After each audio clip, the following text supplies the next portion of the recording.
सबसे पहले राजनीति विज्ञान के अंतर्गत हम मानव व्यवहार का अध्ययन करते हैं। मानव का बिहेवियर, मनुष्य कैसे बिहेव करता है समाज में रहकर, ठीक है। तो मानव जीवन क्या है, देखिए, अगर वो नियम कानून अनुशासन में है तो वो सही तरीके से काम करता है, और अगर नियम कानून नहीं होते तो व्यक्ति उद्दंड हो जाता है। जैसे हम कहें कि आपकी 9 बजे क्लास है, ये नियम है। अगर ये नहीं हो तो आप कहोगे हम तो 9:15 भी आ जाते हैं, 9:30 भी आ जाते हैं, 10 पे भी चले जाते हैं, जब बड़ी आई तब चले जाएंगे। नियम के अकॉर्डिंग अगर हम चलते हैं तो हमारा 9 बजे क्लास का टाइम है, तो हम 9 बजे क्लास में आकर बैठ जाते हैं। सब लोगों को पता है, टाइम टेबल बन गया है कि इसके अकॉर्डिंग हमें इस क्लास में जाना है। तो समाज में रहते हुए अगर नियम और कानून नहीं है तो मानव का व्यवहार क्या हो जाएगा, जंगली, अराजक, अशांति, जिसकी लाठी उसकी बहस, जो शक्तिशाली है वो कमजोर को दबा दे। लेकिन अगर राज्य है, सरकार है, कानून है, दंड है, तो क्या होगा, मनुष्य का व्यवहार डिसिप्लिन या अनुशासन लेकर चलेगा। तो मनुष्य कैसे व्यवहार करता है इसका अध्ययन हम करते हैं। इसमें देखिए हम क्या करते हैं, मानव व्यवहार के अंतर्गत हम देखते हैं कि अगर वोटिंग लोकतंत्र है, लोकतंत्र में चुनाव एक महत्वपूर्ण प्रक्रिया है, तो लोगों का वोटिंग बिहेवियर क्या है, किस आधार पर व्यक्ति मतदान करता है। क्या वो पार्टी को देखकर करता है, उसकी विचारधारा को देखकर करता है, जाति के आधार पर करता है, धर्म के आधार पर करता है। तो जब चुनाव होता है तो बहुत सारे लोग, जैसे हमने भी किया था एक सर्वेक्षण कि आपके मतदान करने समय आपका व्यवहार कैसा है, किस आधार पर आप मतदान करते हैं। तो मानव का व्यवहार, नियम कानून, अपनी व्यवस्था को लागू करने में जिस पद पर वो बैठा है, IAS है, PCS है, सरकारी कार्यालय में है, वो किस तरीके से बिहेव करता है, वो भी हम इसके अंतर्गत देखते हैं। विशेष रूप से राजनीतिक संस्थाओं में सरकार के अंतर्गत काम करने वाले व्यक्ति किस तरीके से व्यवहार करते हैं, उसकी स्टडी हम इसके अंतर्गत करते हैं। दूसरा आता है आपका राज्य का अध्ययन, स्टेट। राज्य माने स्टेट। राज्य क्या है, व्यक्तियों का समूह है। राज्य व्यक्तियों का समूह है, संगठित, जो संगठित है, जिसके अपने नियम कानून कायदे होते हैं, जिनका व्यक्ति पालन करता है। अब इसके अंतर्गत राज्य, जैसे मैंने कहा, गार्डनर की अगर परिभाषा आती है तो यही है कि राजनीति विज्ञान राज्य से प्रारंभ होता है और राज्य पर ही समाप्त होता है। सेंटर उसका क्या है, स्टेट। अब सरकार है वो भी स्टेट से है, अन्य संघ और समुदाय हैं वो भी स्टेट से है, अंतरराष्ट्रीय संगठन और समुदाय हैं वो भी उससे हैं। आर्थिक व्यवस्था, सामाजिक व्यवस्था सब किसके अंतर्गत है, राज्य के अंतर्गत है। तो राज्य के अंतर्गत हम इसके 3 रूपों का अध्ययन करते हैं। क्या, इसके भूतकाल का, अर्थात भूत में क्या करेंगे, अब आपको क्या लिखना है, राज्य के भूत का अध्ययन। हम ये पढ़ते हैं कि राज्य कहाँ से अस्तित्व में आया, इसकी उत्पत्ति कैसे हुई, जन्म कहाँ से हुआ, राज्य की उत्पत्ति कैसे हुई, जन्म कैसे हुआ, कैसे अस्तित्व में आया, और प्राचीन काल से आज तक राज्य के विकास की यात्रा कैसी रही, उसका स्वरूप कैसा रहा। प्राचीन काल में राजतंत्र होते थे, राज व्यवस्थाएं, राजा, फिर निरंकुश तंत्र भी बने, फिर उसके बाद लोकतंत्र का उदय हुआ, लोकतांत्रिक राज्यों की स्थापना हुई। फिर मैं पहले बताती हूँ, नगर राज्य, राष्ट्रीय राज्य, अंतरराष्ट्रीय राज्य, विश्व राज्य, ये ऐतिहासिक क्रम है। अगर हमें राज्य को समझना है तो हमें राज्य के भूत और इतिहास का सहारा लेना होगा। यही इतिहास राजनीति विज्ञान को सहायता प्रदान करता है। फिर हम करते हैं राज्य के वर्तमान का, कि राज्य वर्तमान में कैसा है, लोकतांत्रिक है या अधिनायकवादी है, एकात्मक स्वरूप है या संघात्मक स्वरूप है, संविधान के अनुसार चलता है या संविधान के विरुद्ध चलता है, वर्तमान में राज्य कैसा है, पुलिस राज्य है या लोक कल्याणकारी राज्य। राज्य के भविष्य का, राज्य एक ऐसी संस्था है जो भूत से तो सबक लेती है कि हमने भूतकाल में ये गलतियां हुई, ये अच्छे काम हुए, हमें इन्हें आगे चलाना है। और जो गलतियां हुई उनको हमें रोकना है। क्यों क्रांति हो जाती है, क्यों जनता का विद्रोह हो जाता है, तो हमें उन कारणों को उत्पन्न नहीं होने देना है, उनका समाधान निकालना है। और भविष्य हम आगे अपने राज्य को, अपने सरकार को, अपने नागरिकों के लिए क्या अच्छी योजनाएं बना सकते हैं, क्या अच्छा कर सकते हैं, उसकी भी रूपरेखा वो बनाता है पंचवर्षीय योजनाओं के माध्यम से। तो राज्य के अध्ययन में हम उसके भूतकाल, वर्तमान काल और एक तरीके से भविष्य का अध्ययन करते हैं। जब हम भविष्य का अध्ययन करते हैं तो राजनीति कला बन जाता है। भविष्य को सुंदर बनाना, अच्छा बनाना, ये उसके कलात्मक रूप को स्पष्ट करता है। सरकार का अध्ययन, देखिए राज्य और सरकार, जब आप उसकी परिभाषाएं पढ़ते हैं तो आप देखेंगे कि सबसे पहले हमने कहा राजनीति विज्ञान राज्य का अध्ययन है। फिर कुछ विद्वानों ने कहा कि राज्य नहीं सरकार, राज्य तो मूर्त है जो दिखाई ही नहीं देता, सरकार दिखाई देती है। और राजनीति विज्ञान मुख्य रूप से सरकार का अध्ययन कराता है। तो राज्य की योजनाओं को, राज्य के कार्यों को कौन संपन्न करता है? सरकार। अब सरकार के अंतर्गत हम क्या पढ़ते हैं? सरकार कैसी है, संस्थात्मक है या अध्यक्षात्मक, एकात्मक है या संघात्मक, लोकतांत्रिक है या तानाशाही। ठीक है। फिर हम पढ़ते हैं सरकार के 3 अंग कौन कौन से हैं? व्यवस्थापिका, कार्यपालिका और न्यायपालिका। फिर हम पढ़ते हैं व्यवस्थापिका क्या काम करती है, कार्यपालिका क्या कार्य करती है और न्यायपालिका क्या काम करती है। सरकार के तीनों अगर अलग अलग हैं तो वो अध्यक्षात्मक प्रणाली है। सरकार के तीनों अंगों के बीच अगर परस्पर संबंध है तो वो संस्थात्मक प्रणाली हो जाता है। ये सब हम इसके अंतर्गत पढ़ते हैं। अभी आप पढ़ेंगे, आगे के जो चैप्टर्स आएंगे वो आप इसमें पढ़ेंगे। कानून का ज्ञान, कानून कहाँ से आया, कानून की उत्पत्ति कैसे हुई, किन सोर्सेस से वो बना, कौन कानून को लागू करता है और कानून का उल्लंघन करने पर किस तरह से दंड की व्यवस्था की जाती है। दंड का अध्ययन, दंड प्रणाली क्या है, दंड किस आधार पर दिया जाना चाहिए, शासन प्रबंध का अध्ययन, मैनेजमेंट कैसे हो, अच्छा शासन कैसे किया जाए, जो लोक प्रशासन के नाम से जाना जाता है, पब्लिक एडमिनिस्ट्रेशन। ये आप बीए द्वितीय वर्ष में भी पढ़ते हैं, आप एमए में भी पढ़ते हैं। और लोक प्रशासन एक अलग सब्जेक्ट का भी रूप ले चुका है। जैसे पॉलिटिकल साइंस से एमए करते हैं, ऐसे लोक प्रशासन से आप एमए आगे कर सकते हैं। नेक्स्ट है आपका अन्य समाज विज्ञानों का प्रासंगिक अध्ययन।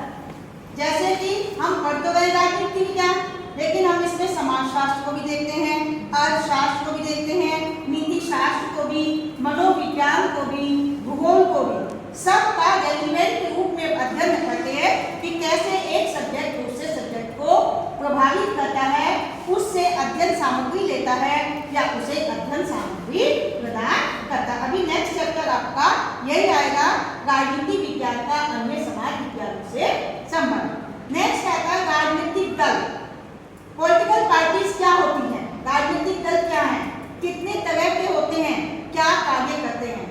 आज का युग क्योंकि लोकतंत्र का है, लोकतंत्र बिना राजनीतिक दलों के संचालित नहीं हो सकता, क्योंकि चुनाव कराना, चुनाव जीतना, जीत कर सत्ता का संचालन करना और हारने पर विरोधी दल के रूप में काम करना, जन इच्छाओं को, जन आकांक्षाओं को जनता तक पहुंचाना, सरकार तक पहुंचाने का काम राजनीतिक दल करते हैं।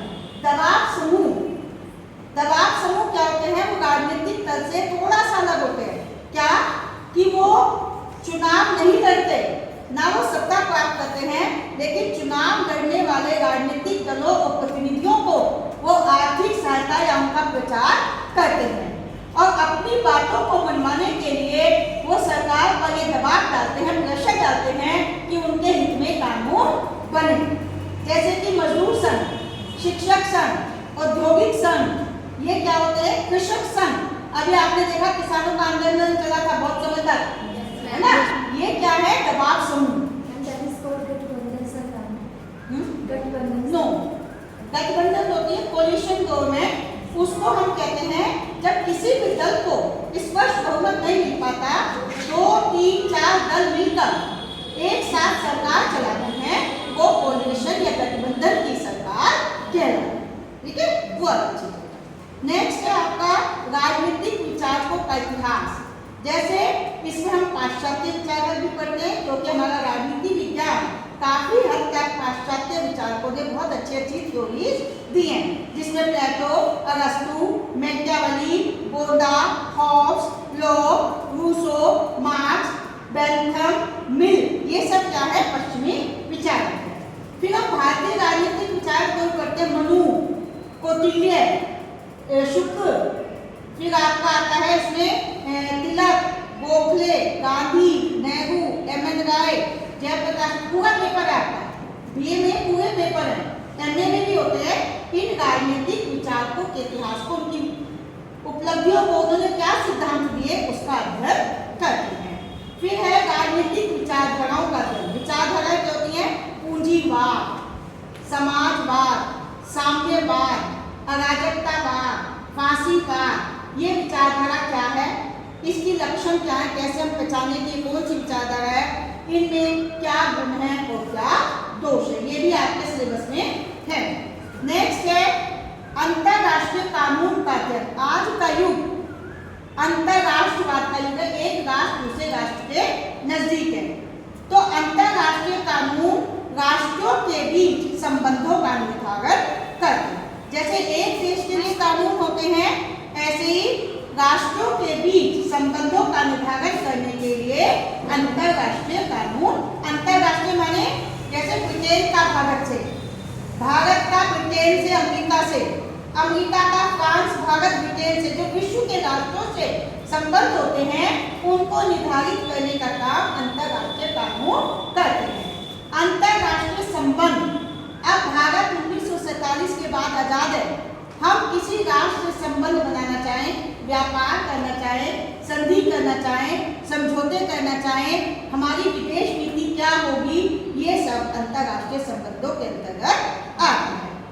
अंतरराष्ट्रीय संगठन, संगठन क्या होते हैं, जैसे लीग ऑफ नेशन, संयुक्त राष्ट्र, यूएनओ, आईएलओ, है ना, WHO, यूनेस्को, बहुत सारे संगठन है, G5, साउथ एशियन कंट्रीज का है। तो हर ग्रुप ने, हर एरिया ने अपने अपने संगठन बना रखे हैं, उसमें कौन कौन मेंबर हैं, उनका उद्देश्य क्या है, कब उसकी स्थापना हुई, इसका अध्ययन हम राजनीति विज्ञान के अंतर्गत करते हैं। ये एमए में आप पढ़ते हैं, तीनों पेपर। शक्ति एवं प्रभाव, राजनीति विज्ञान या राजनीति मुख्य रूप से शक्ति का विज्ञान, जिसके पास पावर है, शक्ति है, वही शासन। तो सत्ता या शक्ति प्राप्त करने के कौन से तरीके हैं, शक्ति कैसे खत्म हो जाती है, शक्ति के क्या स्वरूप में क्या तत्व हैं, ये सब हम इसमें पढ़ते हैं। दूसरा होता है प्रभाव, मेरे पास ताकत तो है लेकिन लोग मुझे पसंद नहीं करते, जैसे तानाशाह। और एक व्यक्ति है जिसके पास शक्ति भी है लेकिन उसका इन्फ्लुएंस है, फॉर एग्जाम्पल इंदिरा गांधी, नेहरू जी, गांधी। गांधी अपनी राजनीतिक सत्ता के रूप में नहीं है, वो नेशनल मूवमेंट में रहे हैं। मान लीजिए इस समय कहीं अटल बिहारी वाजपेयी का ही बहुत प्रभाव था। मोदी जी, सत्ता है, शक्ति है, लेकिन क्या है, प्रभाव। विश्व की राजनीति में आज उनका प्रभाव है। आप और हम सब देखते हैं, कुछ साल तक भारत की इमेज बहुत खराब हो गई थी, लेकिन उन्हें विश्व के अंतर्गत भारत की इमेज को स्थापित करना, हम किसी के साथ बराबरी के स्तर पर बात करेंगे, ना तो आंख झुकाकर और ना आंख दिखाकर। हम ताकत भी नहीं दिखाएंगे लेकिन हम कमजोर भी नहीं रहेंगे, हम जो भी बात करेंगे बराबरी के हिस्से पर करेंगे। देखिए अभी रशिया का युद्ध चल रहा है यूक्रेन से, अमेरिका, फ्रांस, यूरोप के कंट्रीज क्या चाहते हैं, क्योंकि रशिया भारत के पुराने संबंध, पुराने मित्र हैं, वो चाहते हैं कि हम रशिया पर दबाव बनाएं कि वो युद्ध समाप्त करें, भारत या मोदी जी उस पर काम करें। देखिए मेरी आपसे मित्रता है, अगर मैं आपके क्षेत्र में हस्तक्षेप करूं तो मेरी मित्रता खराब हो। इसमें कूटनीति भी चलती है, डिप्लोमेसी का भी अध्ययन हम करते हैं कि हम ये तो कह रहे हैं कि यूक्रेन में शांति होनी चाहिए, दोनों देशों के बीच शांति होनी चाहिए, मोदी जी ने कई बार कहा, लेकिन हम रूस को ये कहें कि तुम युद्ध बंद कर दो, ये कर दो, हम उसे ऑर्डर नहीं दे सकते। रशिया एक सुपर पावर है, तो हमें ये देखना है कुछ चीजें हम अपने मित्रों को नहीं नहीं हो सकते। एक गलत वाक्य हमारी मित्रता को समाप्त कर सकता है, हमारे संबंधों को खराब कर सकता है। आर्थिक, राजनीतिक, कूटनीतिक संबंध विदेश नीति का महत्वपूर्ण हिस्सा होते हैं। रशिया, अमेरिका ने दबाव डाला, फ्रांस ने डाला, सब कुछ कहा। भारत के प्रमुख उन्होंने इस बात को स्वीकार नहीं किया। घुमा फिराकर उन्होंने कहा शांति होनी चाहिए, हम शांति का समर्थन करते हैं, लेकिन रशिया को हम क्रिटिसाइज करें या यूक्रेन, उन्होंने कहा यूक्रेन की जनता को गेहूं भेज देंगे, सामग्री भेजेंगे, दवाई भेजेंगे, उनकी सहायता कर देंगे, लेकिन ये उन दो देशों का मामला है, ये उन्हें ही सुलझाना है। अब भारत और पाकिस्तान की वो है, अगर तीसरा व्यक्ति आकर हमें समझाने लगे तो हमने मना किया है ना, हम किसी की हैसियत स्वीकार नहीं करेंगे। बातचीत होगी तो भारत और पाकिस्तान के बीच होगी, हम ही निकालेंगे। हम किसी अमेरिका के डोनाल्ड ट्रंप आए थे, उन्होंने कहा अगर भारत और पाकिस्तान चाहते हैं तो मैं समझौता करा सकता हूँ कश्मीर के, कहा नहीं हमें जरूरत नहीं है, हम कहेंगे हम खुद कर लेंगे, जो कुछ करना है हम अपने आप करेंगे, आप हमारे मामले में ना। तो ये चीजें क्या होती है, कूटनीतिक राजनीति का हिस्सा होती है। अब आपका राजनीति विज्ञान के अध्ययन का महत्व क्यों है, राजनीति विज्ञान क्यों पढ़ना चाहिए? अगर आप सब पूछते हैं, मैं पूछती हूँ क्यों लिया आपने राजनीति विज्ञान? ठीक है, अब आप उत्तर दे सकते हो। सुनिए क्या, देखिए हम भारत देश के नागरिक हैं, भारत में हमने जन्म लिया है, जन्मजात नागरिकता है, ठीक है। इसलिए हमारे लिए अनिवार्य है कि हम राजनीति विज्ञान का अध्ययन करें, अपने देश, संविधान, अधिकार, कर्तव्यों की जानकारी प्राप्त करें। ठीक है, सबसे पहले राजनीति विज्ञान हमें क्या कराता है, अधिकार और कर्तव्य बताता है। पढ़ गए शुरू से, हमारे अधिकार क्या है, कर्तव्य क्या है, 11 कर्तव्य है, ये 6 मौलिक अधिकार हैं, ये सब पढ़ गए होगा। अब राजनीति विज्ञान का पढ़ने के बाद अगर मुझे नहीं पता तो ये स्वयं से दुख के मरने की बात है कि मुझे नहीं पता कि कितने अधिकार है, कितने कर्तव्य। ठीक है, दूसरा मानव के दृष्टिकोण को उदार बनाता है। उदार माने वसुधैव कुटुंबकम, जियो और जीने दो, परोपकारी, दयालु। देखिए आज का युग अंतरराष्ट्रवाद, विश्ववाद का युग है, एक राष्ट्र दूसरे साथ के साथ संबंध बनाता है और हमारी नीति शुरू से ही हम पूरे विश्व को परिवार मानते हैं। वसुधैव कुटुंबकम, जियो जीने दो, विश्व शांति का हम समर्थन करते हैं। हम किसी के साथ युद्ध की नीति नहीं अपनाते। भारत का इतिहास है, उसने कभी पहले युद्ध नहीं किया, किसी की जमीन पर कब्जा नहीं किया। अगर हमारे ऊपर कोई आक्रमण करेगा तब हम उसका बदला देंगे या उसके विरुद्ध लड़ाई लड़ेंगे, अपनी जान तो बचाएंगे ना, लेकिन हम किसी के ऊपर आक्रमण नहीं करते। हमारा दृष्टिकोण क्या है, उदार। तो राजनीति विज्ञान का अध्ययन हमें सिखाता है कि अगर हमें विश्व शांति बनानी है, विश्व सरकार की स्थापना करनी है, वसुधैव कुटुंबकम को अपनाना है, तो हमें अपने तरह से दूसरों को भी समझना होगा। उत्तम शासन कला का ज्ञान, राजनीति विज्ञान के अंतर्गत हम प्रशासन कैसे किया जाए, अच्छा सुशासन, ट्रांसपेरेंट, भ्रष्टाचार मुक्त किस तरीके से होगा, इसका ज्ञान हम राजनीति विज्ञान के अंतर्गत लोक प्रशासन के अंतर्गत करते हैं। क्योंकि प्रशासन एक कला है, हर व्यक्ति प्रशासन नहीं कर सकता। मुझे कह दो कि मैं सरकार चला लूं, नहीं कर सकती, आप नहीं कर सकते, नेतृत्व तो हर कोई नहीं कर सकता, ये भी गुण होते हैं। तो ये कैसे है, कुछ तो उसमें बेसिक है, कुछ उसको ट्रेनिंग दी जाती है, कुछ उसका एग्जाम होता है, कुछ उसको करवा के देखा जाता है, तब वो शासन कला में निपुण होता है। नेक्स्ट है अंतरराष्ट्रीय समस्याओं का ज्ञान। जब हम अंतर राजनीति विज्ञान को पढ़ते हैं तो हमें पता लगता है कि समस्याएं कैसे आई, किसने शुरू की, हमें प्रॉब्लम पता लगती है और उस प्रॉब्लम को हम कैसे सुलझा सकते हैं, उसका इतिहास क्या है। जैसे कोरिया का युद्ध, जर्मनी का एकीकरण, अरब इजराइल युद्ध, जो विश्व में युद्ध हुए, या प्रथम विश्व युद्ध, द्वितीय विश्व युद्ध, उसके क्या कारण थे, कब शुरू हुआ, कब खत्म हुआ, कैसे समस्याओं का समाधान शांति वार्ताओं से हुआ, इसका ज्ञान हमें मिलता है। राज्य और सरकार का ज्ञान मिलता है कि राज्य कैसा है, सरकार का स्वरूप कैसा है। राजनीतिक चेतना, देखिए मनुष्य बुद्धिशील प्राणी है, सबसे ज्यादा बुद्धि भगवान ने मनुष्य को दिया है, वो कभी इससे नहीं बैठती। सोते सोते भी हम कुछ ना कुछ सोचते रहते हैं, नया करते हैं। तो ये चेतना अगर क्रिएटिव जाएगी तो सृजन करेगी, और यही बुद्धि अगर डिस्ट्रक्टिव हो जाएगी, विनाशकारी, तो विनाश करेगी, विध्वंस करेगी। तो राजनीतिक चेतना हमारी विकसित है, हम अच्छे बुरे की पहचान कर सकते हैं, क्या सही है क्या गलत है, और ये शिक्षा ही हमें बता पाती है। लेकिन वैसे तो हम अंधविश्वासी बनते हैं, जाति धर्म उससे ऊपर नहीं उठ पाते, लेकिन जब हम शिक्षित हो जाते हैं तो हमें तर्क और समझने की क्षमता आ जाती है, क्या सही है क्या गलत है, और उस पर हम अपने घर वालों से या आसपास में कह सकते हैं नहीं ये गलत है, ये सोच हमारी गलत है, क्योंकि हमें जैसा बड़ों ने बताया हम उसी को फॉलो कर रहे हैं। लेकिन व्यवहार में देखते हिंदू मुस्लिम की बात कही जाती है, उदाहरण के लिए। अब आप यहाँ पे आप सब बच्चे पढ़ते हैं, सही झगड़ा है नहीं है ना? ये शिक्षा से, ज्ञान से आता है।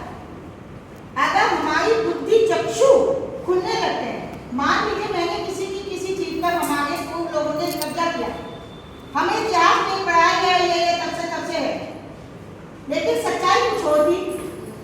अगर वो अब खुल के आती है चीजें, तो हम ये कहें ठीक है आप इस पर वो करा लो, जो सही है वो सही है, जो गलत है इसको माने। लेकिन कुछ अंधविश्वासी जो धर्म के नेता बन जाते हैं, किसी भी धर्म के, वो क्या कहते हैं नई चीज नहीं, कट्टरवादी सोच को बढ़ावा देते हैं।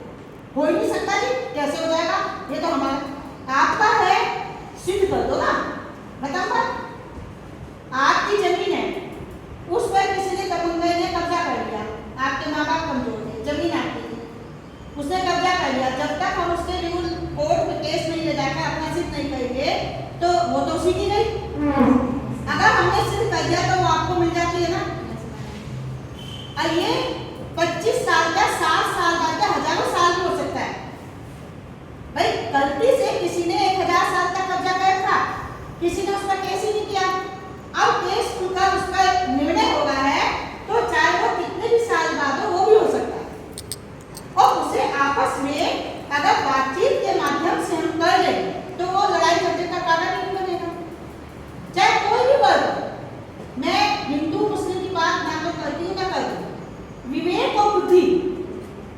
अब मैंने आपसे बताया कि अगर कोई बात होती है, जैसे हम चुनाव की बात करते हैं, जनरली क्या होगा, घर वाले कहेंगे भाई हमारा उसका है मजहब का या हमारी उसका है, इसको देता है ना। अगर हम पढ़े लिखे हैं तो हम कहेंगे व्यक्ति को ठीक नहीं समझते, हमारी बिरादरी में इसकी वैल्यू अच्छी नहीं है, हम क्यों देना है इसको, कुछ नहीं कहता। मान लीजिए सोमी था, संगीत सॉन्ग, उसकी में मुझे पता लगा कि सही नहीं, काम नहीं कर रहा था, ठीक है मत देखो, इससे थोड़ी कि हिंदू है तो हो जाएगा। नो, जो व्यक्ति हमारे समाज उसके लिए काम करेगा, हम उसे वोट देंगे। अच्छा, पेरेंट्स तो शायद ना दें, मैंने आपको बार बार बताया, आप सभी कहेंगे बेटा उसको देखा है, मतलब ठीक है पापा जी, अब वोट तो आपको डाल के आना है ना। आप अपने विवेक और बुद्धि का प्रयोग करेंगे, धर्म जाति के बंधन कहां से टूटेंगे, जब शिक्षित युवा आ गया। लोकतंत्र की मांग यही है कि जीवन चेतना का विकास हो, मनुष्य अपनी बुद्धि का प्रयोग करे, शिक्षित मतदाता हो, तभी लोकतंत्र अच्छा हो सकता है, ठीक है ना। राजनीति विज्ञान पढ़ने से ये फायदा होगा आपको कि हम समझ सके क्या सही है क्या गलत है। नेक्स्ट आपका है लोक कल्याणकारी राज्य। लोक कल्याणकारी क्या राज्य होता है? देखिए दो राज्य होते हैं प्राचीन काल में, राज्य पुलिस राज्य। पुलिस माने जो शक्ति और डंडे का प्रयोग करता था, वो क्या करता था, झगड़ा हो गया मार कूट कर सजा दे दी, कहीं आक्रमण हो गया उसको कुछ सेना ने सुलझा लिया, बाकी सब अपना करते थे, चाहे पढ़ाई हो, चाहे खेती हो, चाहे व्यवसाय हो, चाहे बीमारी हो, हर चीज व्यक्ति को इंडिविजुअल। लेकिन अब राज्य क्या कह रहा है कि नहीं, समाज का ऐसा वर्ग है, गरीब है, जिसके पास साधन नहीं है, उसके लिए राज्य कार्य करेगा, वो अमीरों से टैक्स लेगा, ठीक है, और उस टैक्स से सड़कें बनवाएगा, पुल बनवाएगा, लाइट की व्यवस्था करेगा, कम रेट पर राशन वितरण करेगा, विद्यालय सरकारी विद्यालय बिना फीस वाले बनाएगा, अस्पताल बनवाएगा जहाँ कम खर्चे में इलाज होगा गरीबों का। तो ये क्या है, लोक कल्याणकारी राज्य। पुलिस राज्य ये काम नहीं करता, ये सब काम कौन का रहता है? लोकल। इसका लक्ष्य क्या है? जनता का कल्याण करना, गरीब वर्ग का। सक्षम लोग तो कर लेंगे, लेकिन गरीब लोगों के लिए वो सहायता प्रदान करता है। इसका ज्ञान हमें ये देता है। गॉबल के गहरे विचारक हैं, वो कहते हैं राजनीति आज मानवीय अस्तित्व का अनिवार्य अंग बन गई है। व्यक्ति किसी न किसी रूप में, किसी न किसी प्रकार से राजनीतिक व्यवस्था से अवश्य ही संबद्ध होता है। राजनीति विज्ञान के अध्ययन का महत्व देश काल की परिस्थितियों से ऊपर है। ये केवल भारत में नहीं है, ये सब जगह है। अमेरिका हो, उसमें सब जगह राजनीति विज्ञान का अध्ययन महत्वपूर्ण है। विशेष रूप से विद्यार्थियों के लिए राजनीति विज्ञान का अध्ययन और भी अधिक महत्वपूर्ण है, क्योंकि भारत में नया नया प्रजातंत्र स्थापित हुआ था। प्रजातंत्र की सफलता के लिए सबसे अधिक आवश्यकता प्रबुद्ध, बुद्धि जागरूक हो और जागरूक जनता की है। अगर वो प्रबुद्ध हैं, जागरूक हैं, तो लोकतंत्र परिपक्व होगा, अच्छा होगा। नागरिकता की भावना, हम नागरिक हैं, भारतीय हैं, हमें अपने भारतीय राष्ट्र के लिए सब कुछ करना है। हमें चाहिए तो सब कुछ, देते हम नहीं है। हम ये भूल जाते हैं देश हमें देता है सब कुछ, हम भी तो कुछ देना सीखें। जब देने की बात आती है तो मुझे कोई और दे देगा, और जब लेने की बारी आती है हमें तो मिला नहीं, उसको तो मिल गया, हमें नहीं मिला। जो सक्षम है वो भी आगे लग जाएगा, जो फ्री का मिल रहा है। भाई आप सक्षम हो, आप मत लो, जिनको जरूरत है उनको लेने दो। नहीं, वो सबसे पहले लाइन में लग जाएंगे जहाँ फ्री मिल रहा होगा। तो यही प्रबुद्ध नागरिक है कि मैं कर सकता हूँ, मुझे आज इतने साधन है तो मैं नहीं लूँ, सब्सिडी ना लूँ, फ्री का ना लूँ, क्यों जरूरत है मुझे, है ना। यही हम कहते हैं कि राजनीति विज्ञान का अध्ययन से हमें चक्षु खुलते हैं।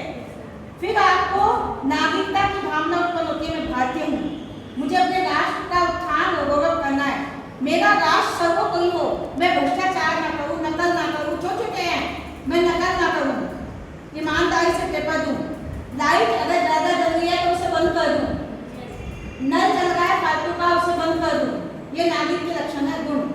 कूड़ा पड़ा है उसे सुनवाऊँ, प्रदूषण और भ्रष्टाचार ना करूँ, अपने स्तर पर छोटा छोटा जो कर सकते हैं वो करें। नागरिक हमारे एरिया में कोई समस्या है, उसकी एप्लीकेशन लिख के मैं नगर निगम में दूँ। नगर, आप पढ़े लिखे हो, एक एप्लीकेशन लिखिए कि हमारे क्षेत्र की समस्या यहाँ पे दीजिए, तहसील में या नगर निगम में, उस पर बात एक दो बार जाइए, बात करिए। ये प्रबुद्ध नागरिक के लक्षण है। नेक्स्ट है राजनीति विज्ञान के अध्ययन की उपयोगिता इसीलिए भारतीयों के नागरिकों और विद्यार्थियों के लिए और भी अधिक हो जाती है। ये इसका उपयोगिता और महत्व है। ठीक है, अब दूसरा क्वेश्चन